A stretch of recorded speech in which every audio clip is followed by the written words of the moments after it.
জীবনে আর যাই করেন কখনো প্রেম ভালোবাসায় জড়াবেন না, কারণ এই প্রেম ভালোবাসা আপনার জীবনটাকে নষ্ট করে দেওয়ার জন্য যথেষ্ট। আমি সবসময় বিচ্ছেদের গল্প শেয়ার করি, কেন জানেন? যাতে আপনারা এমন ভুল করে জীবন নষ্ট না করেন। আপনাদের কাছে রিকোয়েস্ট, কখনো এই পথে পা বাড়াবেন না। আমার নাম রাশেদ, বাসা যশোর জেলায়। আমি মধ্যবিত্ত পরিবারের সন্তান। আমি স্কুল জীবন শেষ করে কলেজে ভর্তি হই। তার কয়েক মাস পর নিজের ইচ্ছায় মালয়েশিয়া চলে আসি। এখানে 5 মাস থাকার পর ফেসবুকে একটা মেয়ের সাথে পরিচয় হয়। ওর নাম ইমা। সে একটা পোস্টে লিখেছিল, সিগারেট খাওয়া ছেলে তার পছন্দ না, সিগারেট খাওয়া হারাম। আমি রিপ্লাই দিয়েছিলাম, সব ছেলে এমনি এমনি সিগারেট খায় না। তারপর থেকে ইমার সাথে একটু একটু কথা হতো। আমি নিজেও সিগারেট খেতাম, ওর কথায় সিগারেট খাওয়া ছেড়ে দিয়েছিলাম। এভাবে কয়েক মাস কথা বলতে বলতে আমাদের মাঝে ভালো লাগা শুরু হলো। প্রতিদিন প্রায় 3-4 ঘন্টা কথা বলতাম। একটা সময় আমি ইমাকে প্রপোজ করি, আর সেও রাজি হয়ে যায়। আমাদের সম্পর্কটা ভালোই চলছিল, কিন্তু ও আমার থেকে 2 বছরের বড় ছিল, আর এটাই ছিল সমস্যা। তো এভাবে 2 বছর চলে যায়। একদিন ও আমাকে বলে, তুমি আমাকে বিয়ে করবে কবে? আমি ওকে বললাম, দেশে গিয়ে বিয়ে করব। তার 2 মাস পরে আমি দেশে যাওয়ার জন্য টিকিট কেটে ফেললাম। হিমাকে বললাম আমি দেশে আসার জন্য টিকিট কেটে ফেলেছি। এই কথা শুনে ও খুব খুশি হয়ে যায়। তো তারপর 6 মাসের ছুটি নিয়ে দেশে চলে আসলাম। এয়ারপোর্ট থেকে বেরিয়ে দেখি আমার বোন, ছোট ভাই, দুলা ভাই আর বোনের মেয়ে দাঁড়িয়ে আছে আমার জন্য। সোজা বাড়িতে গেলাম। বাড়িতে যাওয়ার 2-3 দিন পর মাকে বললাম আমি একটা মেয়েকে পছন্দ করি। তার বাসা বরিশাল, কিন্তু ওর নাম ইমা, কিন্তু ও বয়সে আমার থেকে 2 বছরের বড়। এই কথা শুনে মা আমাকে বলে, ওই মেয়েটার সাথে তোর বিয়ে কখনোই দিব না, আমার পরিবারের কেউ রাজি না। ইমাকে কল দিয়ে বললাম, আমার পরিবারের কেউ রাজি হচ্ছে না, তুমি তোমার মাকে বলো আমার কথা। ইমাও তার মাকে বলে, ইমার মাও বলে দিয়েছে ওকে বিয়ে দিবে না এতদূর। তারপর আমরা দুজন সিদ্ধান্ত নিলাম পালিয়ে গিয়ে বিয়ে করব। দেশে যাওয়ার 8 দিন পর আমি বরিশালে যাই। ইমা আমাকে লোকেশন দেয়। হিমাকে নিয়ে আবার যশোরে ফেরার জন্য রওনা দিলাম। যশোরে পৌঁছে আমরা উঠলাম এক বন্ধুর বাসায়। সেখান থেকে 2-3 জন বন্ধু বান্ধব নিয়ে কাজে অফিসে গিয়ে বিয়ে করলাম। ইমার বাসা থেকে কল দিয়েই যাচ্ছে। ইমার মা বাবাকে আমি বললাম ইমা আমার সাথে আছে, আমরা বিয়ে করে নিয়েছি, আপনারা টেনশন করবেন না। এই বলে ফোনটা কেটে দিলাম। আমি বাড়িতে বললাম আমি আমার পছন্দ করা মেয়েটাকে বিয়ে করেছি। মা বাবা অনেক খারাপ কথা বললো আমাকে, আরো বলল এই বাড়িতে তোর কোনো জায়গা নেই। এই বলেই ফোনটা রেখে দিল। আমার বন্ধুর বাসায় 2-3 দিন থাকার পর বাসা ভাড়া নিলাম। ইমার মা বাবা রাগ করে ইমার সাথে কথা বলা বন্ধ করে দেয়। খুব ভালোই চলছিল।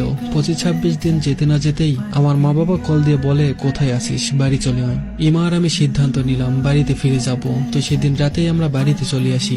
ইমাকে আমার পরিবারের কেউ তেমন একটা পছন্দ করে না। 6 মাসের ছুটিতে আসছি। এদিক দিয়ে 2 মাস চলে যায়, আর বাকি আছে 4 মাস। ইমার খুব ইচ্ছা একটা বেবি নিবে, আমারও অনেক ইচ্ছা। তো 2জন বেবি নেওয়ার জন্য অনেক চেষ্টা করলাম, কিন্তু 3 মাস হয়ে যাওয়ার পরেও কোনো রেজাল্ট আসলো না। আমি সিদ্ধান্ত নিলাম ডাক্তারের কাছে যাব। একদিন সময় করে গেলাম।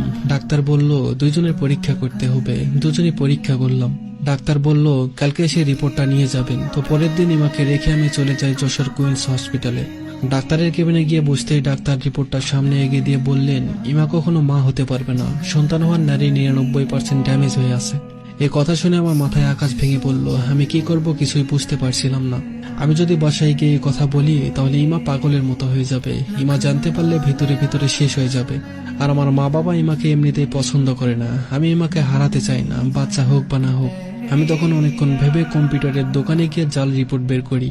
ওই রিপোর্টে আমার সমস্যার কথা লিখি। ওটা বাড়িতে নিয়ে যাওয়ার পর সাথে সাথে ইমা দেখতে চাইলো। ইমাকে নকল রিপোর্টটা দেখালাম, ওটা আমার মা বাবাও দেখেছে। ইমা ওই জাল রিপোর্টটা দেখার পর চুপচাপ হয়ে আছে, কেমন জানি হয়ে গেছে। 2 দিন কারোর সাথে তেমন কথা বলেনি। 2 দিন পরে ওকে অনেক বুঝালাম, আল্লাহ চাইলে বেবি হবে, তুমি টেনশন করো না। অনেক হাতে পায়ে ধরার পর একটু স্বাভাবিক হলো। হিমাকে বলেছি বাচ্চা দরকার হলে কিনে নিয়ে আসবো। দেখতে দেখতে আমার 6 মাস শেষ হওয়ার আর 2-3 দিন বাকি আছে। হিমা রাতে ওয়াশরুমে গিয়ে কান্না করতো, আমি ওকে বুঝাতাম মাত্র 2 বছর থেকে আবার চলে আসবো। হিমাকে সান্ত্বনা দিতাম সব সময়। আমার মালয়েশিয়া যাওয়ার ডেট চলে আসলো।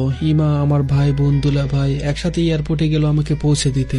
ইমা অনেক কান্না করছে, আমার বোন ওকে সান্ত্বনা দিচ্ছে। অনেক কষ্ট আর মন খারাপ নিয়ে মালয়েশিয়াতে চলে আসলাম। এখানে আসার 8-10 দিন পর ইমা আমাকে বলল সে বরিশালে যাবে, মানে ওর বাবার বাসায়। আমি বললাম না গেলে হয় না। ও বলল যেতেই হবে, ওর নাকি ভালো লাগছে না, কয়েকদিন বাবার বাড়িতে থেকে আবার চলে আসবে। বললাম ঠিক আছে তাহলে যাও। ওর বাবার বাড়িতে যাওয়ার পর আর আসতে চায় না, কিন্তু কথা হতো ঠিক মতো।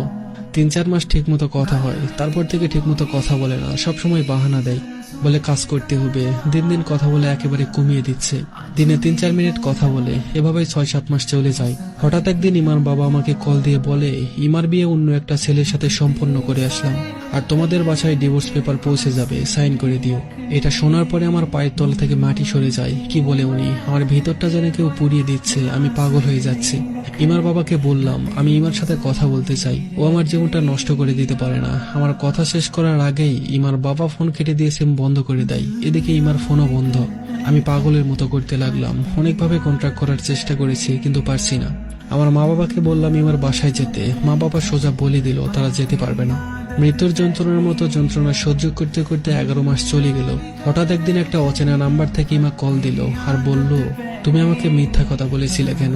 সমস্যা ছিল আমার, আর সেটা তুমি নিজের কাঁধে কেন নিলে? আমি একটু হেসে বললাম, তোমাকে হারাতে চাইতাম না, তার জন্য। তুমি কখনো মা হতে পারবে না, এই কথাগুলো শুনলে তুমি নিজেকে সামলাতে পারতে না, তার জন্য। ইমা বলল, যার সাথে আমার বিয়ে হয়েছে সে বেবি নেওয়ার জন্য অনেক চেষ্টা করে, কিন্তু কোনো কিছুতেই কিছু হচ্ছিল না। তাই কি সমস্যা সেটা জানার জন্য ডাক্তারের কাছে এসে পরীক্ষা করাই। পরীক্ষা করার পর ডাক্তার বলে সমস্যা আমার, আমি কোনোদিন মা হতে পারবো না। এই কথা শুনে আমার স্বামী আমাকে বলেছে ডিভোর্স দিয়ে দিবে। আমি ইমাকে শুধু একটা কথাই বলেছিলাম, তুমি অন্য ছেলেকে বিয়ে করবে, এটা আমাকে একটাবার বলতে পারতে।